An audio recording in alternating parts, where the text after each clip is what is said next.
大家好，今日咧早兩日啊，唔係今日啊，今日咧風和日麗啊，早兩日咧就真係橫風橫雨嚇，以為好大，但係又唔係好大。英國嗰邊咧有大事發生啦，咁我哋香港人都過咗好多，過咗幾十萬係嘛？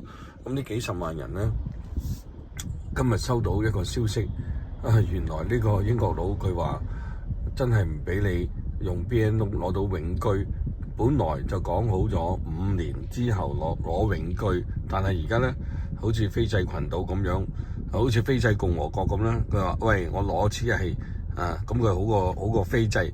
斐濟咧要3年續簽，但係佢而家5年續簽，呢單嘢即係令人心酸啊！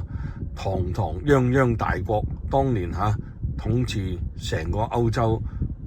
咁樣嚟到失信於所有人，咁我哋佢唔單止係香港人，仲有其他嘅以色列人都同等對待。呢80萬人究竟有冇永居呢？佢以後拒絕咗，已經係冇啦。